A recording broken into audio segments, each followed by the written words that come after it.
Que bênção que você está aqui. Obrigado, meus irmãos.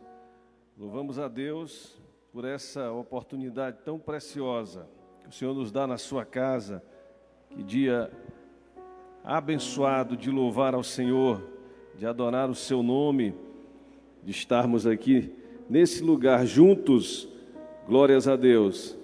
Que bênção. E eu quero convidar a você para nessa manhã nós realizarmos o estudo de número 6, Jeremias 25 a 29, do capítulo 25 ao capítulo número 29, e o tema da lição, os 70 anos de cativeiro e a carta aos exilados. Nós vamos ler Jeremias 24, 1 a 14, e vamos fazer de modo alternado. E eu quero convidar você a participar lendo bem alto, bem forte, bem bonito, porque estamos lendo a palavra de Deus.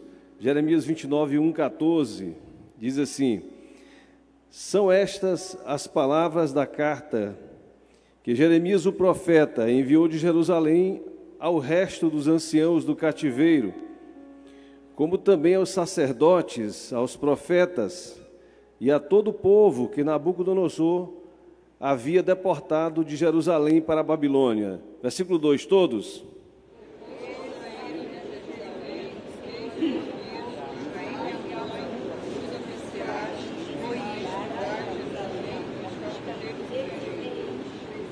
A carta foi mandada por intermédio de Elasa, filho de Safã, e de Gemarias, filho de Ilquias, os quais Zedequias, rei de Judá, tinha enviado à Babilônia, a Nabucodonosor, rei da Babilônia, e dizia: assim diz o Senhor dos Exércitos, Deus de Israel, a todos os exilados que eu levei de Jerusalém para a Babilônia. Versículo 5: edificai casas e habitai nelas, plantai pomares e comei o seu fruto.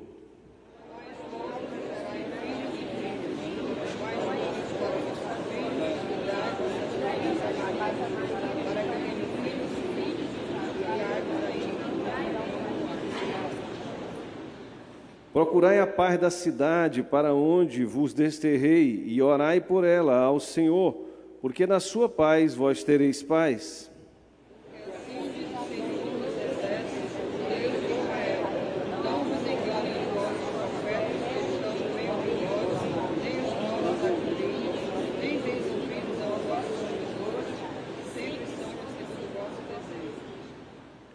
Porque falsamente vos profetizam eles em meu nome, eu não os enviei, diz o Senhor.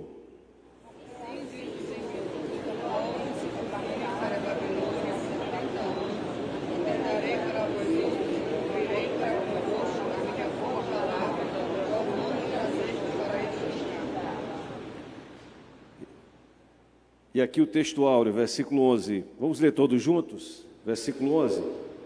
Eu é que sei que pensamentos tenho a vosso respeito, diz o Senhor, pensamentos de paz e não de mal, para vos dar o fim que desejais. Eu vou ler o 12, os irmãos o 13. Então me invocareis, passareis a orar a mim, e eu vos ouvirei.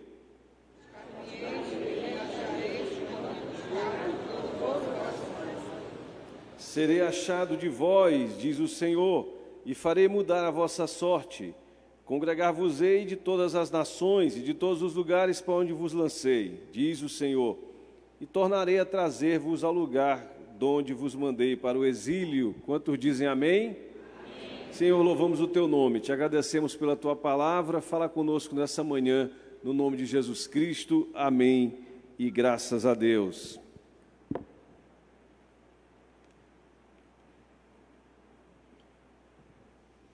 Aleluia.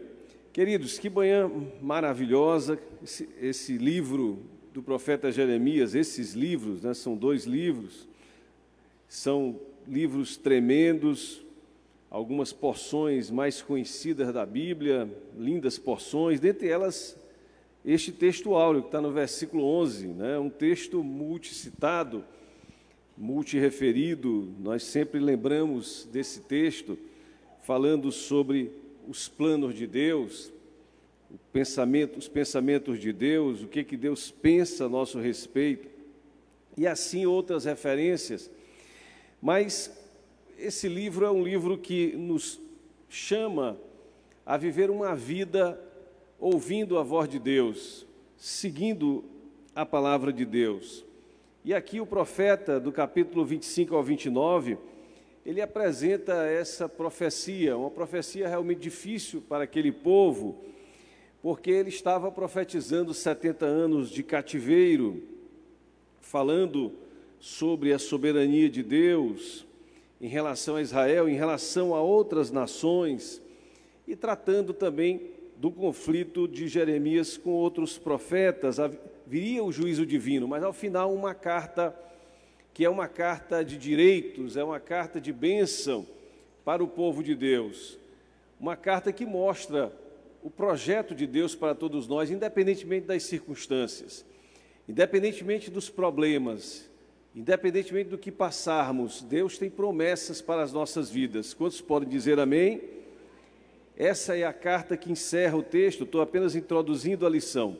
E essa lição começa com essa profecia, uma profecia muito forte sobre o cativeiro. Se puder projetar, o primeiro item, nós temos aí a profecia sobre o cativeiro. Se nós pudéssemos trocar as palavras, esse item, ele na verdade fala sobre a soberania de Deus. Deus é soberano.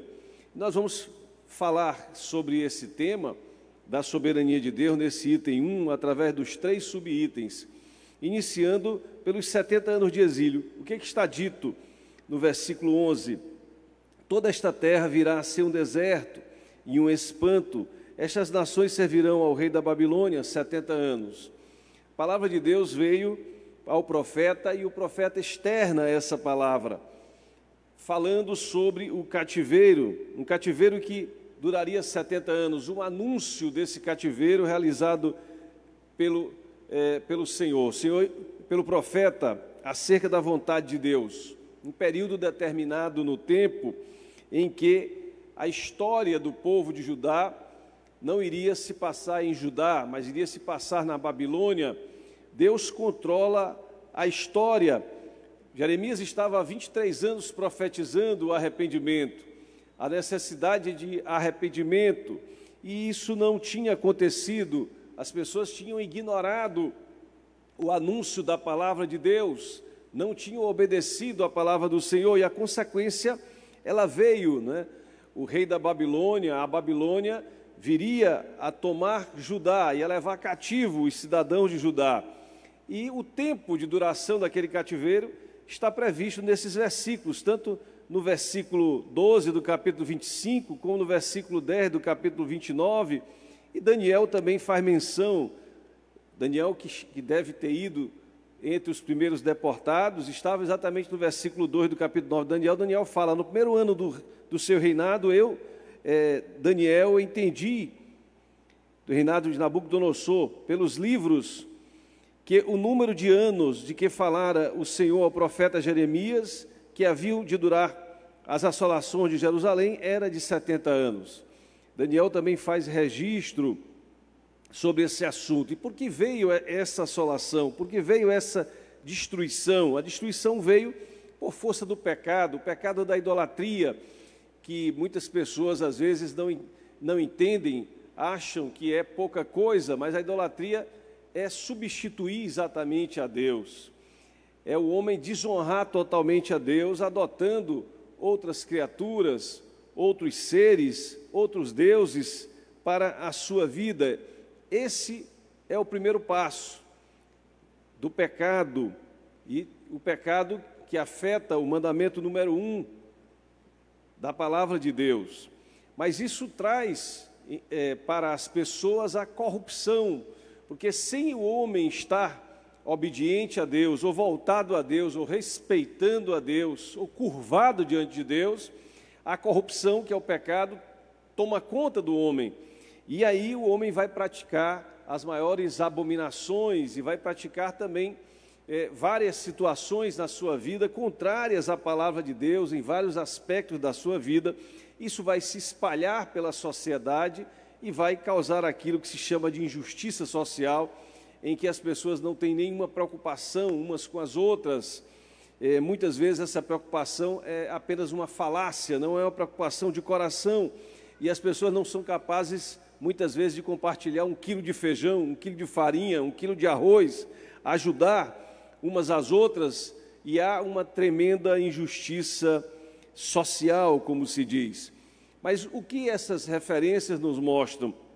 Elas nos mostram que nada foi capaz de impedir que a vontade de Deus imperasse naquela situação, diante de todos aqueles problemas causados pelo povo que voltava as suas costas em relação a Deus.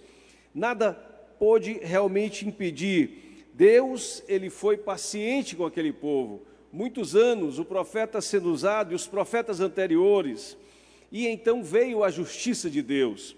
A justiça de Deus, ela não falha, e o povo haveria de passar por um período distante da terra que era deles, distante da terra prometida, distante de Canaã, passando como que um período de purificação. E certamente, depois daquele período de purificação, de correção, o remanescente fiel iria poder, então, retornar a Canaã. Veio, então, a mão do Senhor sobre as nações. A mão do Senhor não veio apenas sobre Israel, mas também sobre as nações vizinhas, que estavam ali também há muito tempo, e que, em princípio, também descendiam de Abraão. E essas nações todas foram levadas, mas a mão do Senhor também veio, ao fim e ao cabo, também sobre a Babilônia, porque mesmo aquela nação que estava sendo usada por Deus para trazer a disciplina sobre Israel, ela também estava contrária ao próprio Deus, e ao final, aquela nação que foi usada por Deus também receberia a disciplina do Senhor. Eles também seriam responsabilizados por suas ações, porque a palavra de Deus nos ensina que nenhum governo ele está acima da justiça de Deus, e a atualidade da palavra de Deus nos manda, todos nós, termos todo o cuidado com relação às nossas vidas, não ignorarmos a palavra de Deus, vivermos de acordo com a palavra de Deus, sempre nos arrependendo dos nossos pecados, porque o juízo do Senhor, ele é certo, ele acontecerá. Devemos, portanto, confiar em Deus. Judá estava confiado em alianças humanas, não estava confiado no próprio Deus, não vivia uma vida de acordo com a aliança estabelecida na própria palavra do Senhor, mas alianças com outras nações, com o Egito, com forças políticas. Não devemos confiar em homens, devemos confiar em Deus, agirmos com lealdade uns em relação aos outros, porque tememos a Deus, e o Senhor irá abençoar a nossa vida. Claro, Deus é amor, e Deus, ao final, vai trazer aquele remanescente de Israel para a própria terra de Judá. Mas a fidelidade de Deus, a justiça de Deus, exigia esse juízo sobre o seu povo, e o seu povo, então, recebeu sobre si o juízo de acordo com a sua própria ação, com a sua própria atuação. Foi chamado ao arrependimento, mas não se arrependeu, e o juízo nessas situações, ele é certo. Pouco adianta o homem ignorar a existência de Deus, pouco adianta o homem ignorar a própria palavra de Deus, pouco adianta o homem andar como se Deus não existisse, porque o Senhor, ele é soberano sobre todas as coisas, independentemente da vontade do homem, independentemente do que o homem creia, do que ele acredite, do que ele queira, daquilo que ele venha se dirigir e planejar. Deus, ele é soberano, por isso precisamos confiar nele, sua palavra irá prevalecer. Quantos dizem amém? Esse é o primeiro ponto. Deus é soberano, a soberania de Deus, Deus controla, Deus governa todas as coisas. Vamos agora para o item 2 da lição, a prisão e o confronto com os falsos profetas. É o item 2 da lição. Jeremias, e todos nós também sentimos a mesma coisa, as pessoas, elas estavam recebendo falsos ensinos para corroborar os seus pecados. Esse é um grande problema. Nós acreditamos na soberania de Deus, nós confiamos no Senhor, mas nós sabemos que o inimigo de nossas almas, ele usará de astúcias e muitas vezes de pessoas para tentar nos desviar dos caminhos do Senhor, para dizer que algumas coisas que a palavra de Deus diz já não tem mais validade, que nós não devemos seguir tão à risca assim a palavra de Deus. E esses que são chamados falsos profetas, eles vêm trazendo ensinos enganosos. O Senhor fala então a Jeremias, está no capítulo 26. Assim diz o Senhor: põe-te no átrio da casa do Senhor e dize a todas as cidades de Judá, que venham adorar a casa do Senhor. Todas as palavras que te mandei, lhes dissesses, não omitas nenhuma palavra.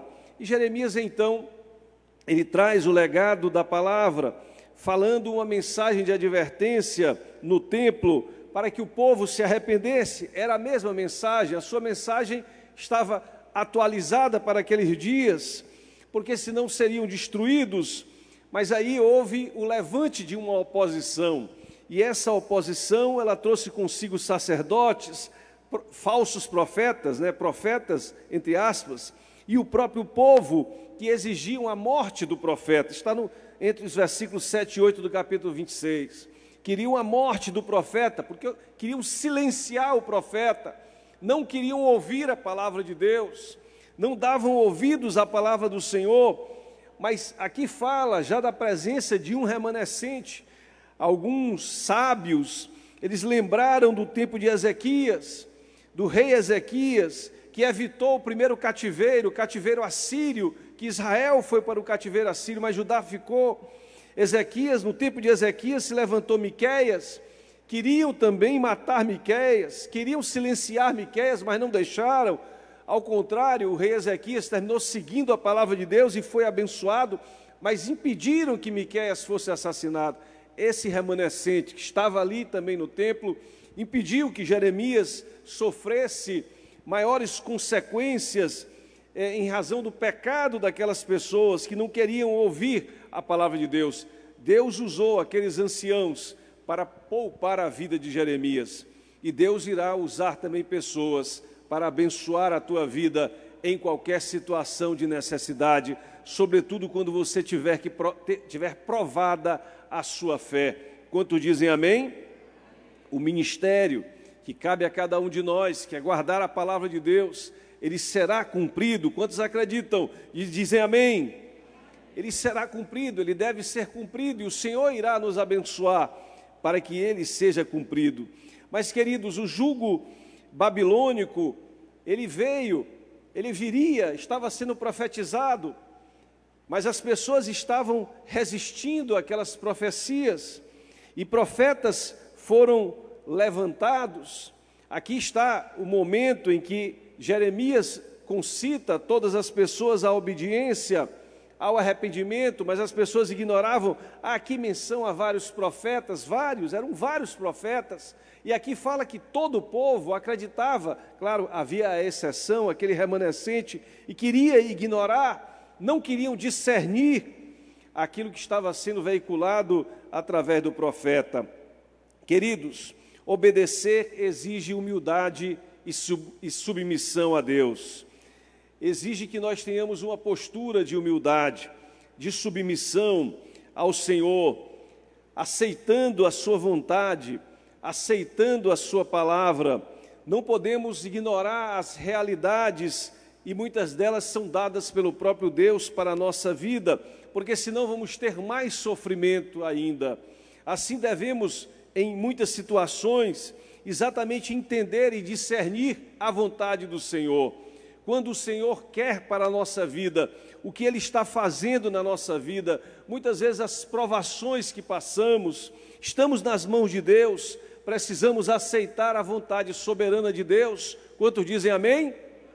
Eu sei, as dificuldades são muitas, todos nós passamos, mas confiamos no Senhor e discernimos no meio de tudo isso, de atos, de situações da nossa vida, a vontade de Deus, o querer de Deus, porque o querer de Deus, queridos, ele não corresponde obrigatoriamente às nossas expectativas. Deus é soberano, Ele tem a sua vontade, e nós precisamos ser conduzidos pelo Senhor. E assim entender que é a vontade dEle que precisa prevalecer, e não a nossa vontade. não os nossos planos em princípio, o Senhor quer realizar, mas Ele quer que os planos dEle sejam também os nossos planos, e aí tudo vai se tornar mais fácil na nossa vida. Quantos dizem amém? Deus tem um plano para a tua vida, e se você estiver nessa direção, na direção desse plano, você vai ser abençoado. Quantos podem dizer amém? Deus irá nos abençoar, e todos os profetas que levantaram-se contra Jeremias foram envergonhados. A referência aqui no final desse item é ao profeta Ananias, em que esse profeta, ele quebra os canzis do pescoço de Jeremias. Estavam canzis de madeira, que significavam um jugo, significavam que eles iam ser dominados pela Babilônia, exatamente pelo pecado, pelo não arrependimento, mas ao mesmo tempo isso mostrava que eles haveriam que aceitar aquela situação, haveriam que ir para a Babilônia, aceitar aquela situação que estava acontecendo, causada por eles próprios. Eles não poderiam resistir a isso, senão todos eles iriam morrer. E ali, naquela terra distante, que não era a terra prometida, eles seriam abençoados. Quantos podem dizer amém? Essa é a palavra de Deus para as nossas vidas. O Senhor, Ele faz justiça muitas vezes em relação às nossas próprias ações, mas Ele é misericordioso e abençoa as nossas vidas com escape sempre. E assim nós acreditamos. Jeremias então tem os seus canzis de madeira quebrados, mas ele volta em relação àquele profeta que estava profetizando que o cativeiro iria durar 2 anos, e ele volta agora com canzis de ferro. Deus iria pesar a sua mão sobre aquele povo, eles iriam ter que ir para o cativeiro, e não duraria 2 anos, mas 70 anos. E o profeta então diz para aquele falso profeta que ele iria morrer ainda naquele ano. E foi exatamente isso que aconteceu. A palavra de Deus, ela vai prevalecer. E nós repetimos, mesmo que as pessoas ignorem, mesmo que as pessoas digam palavras em contrário, mesmo que as pessoas tomem atitudes em contrário, a palavra de Deus, ela vai se cumprir. Deus sempre confirma a sua palavra. Quantos podem dizer amém? Mas, queridos, sim, e eu queria que projetasse aí a lição. Nós estamos agora entrando no item 3, que é exatamente a carta aos cativos, mas qual é a síntese nesse ponto? Primeiro, a obediência a Deus, porque Deus é soberano. Estou falando do item 2 da lição, que fala da prisão e confronto com os falsos profetas. Sim, além de todas essas situações que acontecem na vida, como vimos, pessoas podem se levantar contra cada um de nós, em razão da nossa fé, mas a palavra de Deus, ela vai prevalecer. E muitas vezes falsos profetas, aparentemente crentes, aparentemente dos nossos, vão também se levantar. Nós não estamos falando aqui de pessoas do mundo. Essas pessoas aqui eram, entre aspas, religiosas, frequentavam o templo, eram benquistas pelos sacerdotes, talvez mais do que o próprio Jeremias, que era um homem piedoso e temente a Deus. Mas, queridos, a síntese do item 2, precisamos rejeitar os falsos ensinos, os ensinos enganosos. E aqui, ingressando no item 3, nós vemos então essa carta tremenda, que nós chamamos de carta de direitos, uma carta que vale para todas as épocas, para todas as gerações. E nós vemos a menção no versículo 2, assim diz o Senhor, no versículo 7, procurai a paz da cidade, para onde vos desterrei, e orai por ela ao Senhor, porque na sua paz vós tereis a paz. É o versículo 7 do capítulo 29. Essa carta, que nós vamos ler mais na frente também, o texto áureo, ela vem mostrar que o Senhor irá cuidar do seu povo no exílio. O Senhor vai estar com o seu povo distante da terra prometida. E o Senhor então nos diz como nós devemos agir. Vamos atualizar para os dias de hoje, vivendo na nova aliança. Nós estamos esperando a Canaã celestial. É como se nós já fôssemos de lá ou tivéssemos estado lá. Queremos como se fôssemos voltar para lá. Sentimos saudades de lá, do lugar que em princípio nós ainda não fomos. Israel tinha estado na terra prometida. Essa sensação que sentimos hoje de pertencimento à Canaã celestial é porque Jesus Cristo nos assentou nas regiões celestiais. Quantos dizem amém? E por isso nos sentimos cidadãos dos céus. É a nossa terra prometida. Iremos para essa terra, iremos para esse lugar. É a nossa Canaã celestial, a terra da promessa para você e para todos nós. Nós temos essa terra como promessa.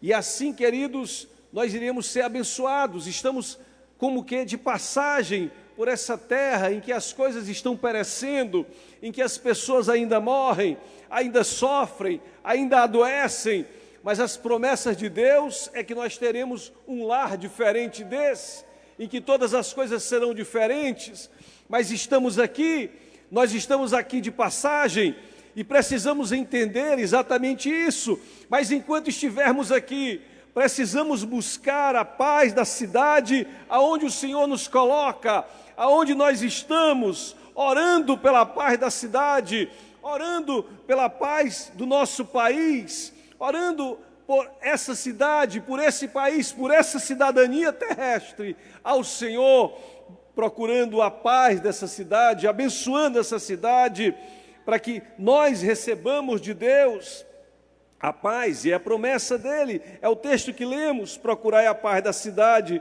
para onde vos desterrei, e orai por ela ao Senhor, porque na sua paz, vós tereis paz, vós tereis paz. Oremos pela paz, e assim os textos bíblicos nos mandam. O Senhor disse, usou Jeremias: vivam normalmente nessa terra, na terra do desterro, na Babilônia, vivam normalmente, tenham filhos, casem-se, trabalhem, façam tudo normalmente. O que o Senhor estava querendo dizer? Vivam como se vocês não fossem, em princípio, sair de lá, buscando a Ele. O que significa isso, queridos? É confiança em Deus. Mas, claro, a promessa é que eles iriam sair de lá. Vocês vão sair daí um dia, essa é a promessa. E eles então buscaram a paz daqueles povos onde eles estavam, com os quais eles conviviam, confiando em Deus, ligados no propósito, e veio então a promessa de restauração. É isso que está no versículo 11. Eu é que sei que pensamentos tenho a vosso respeito, diz o Senhor, pensamentos de paz e não de mal, para vos dar o fim que desejais. E qual era o fim que eles desejavam? Voltar para a terra deles, voltar para Canaã. Eles queriam o templo de volta, os sacrifícios, eles queriam viver uma vida voltada a Deus. Agora sim, eles queriam, havia isso no seu coração. Queridos, não é dando spoilers sobre lições futuras, ou sobre aquilo que vamos ver mais na frente, porque estamos estudando toda a Bíblia, mas é lindo em Esdras, quando nós vemos a referência que está no capítulo 3, aqui eles estão voltando do cativeiro. Eles voltaram do cativeiro para Jerusalém 70 anos depois. E esse versículo 3 diz o seguinte: eles já não tinham mais o templo tinha sido destruído, eram ruínas, eram pedras que estavam ali, mas eles estavam juntos em Jerusalém de volta, e agora eles estavam arregaçando as mangas para reconstruir o templo. E o que é lindo ver nesse versículo é porque nós vamos ver pessoas, queridos, que saíram de Jerusalém para o cativeiro. Elas foram lá naquele tempo 70 anos antes, e elas estavam de volta. Talvez uma parte daquelas pessoas que estavam lá nos dias em que Jeremias profetizava, talvez tenham ouvido aquela palavra e obedeceram.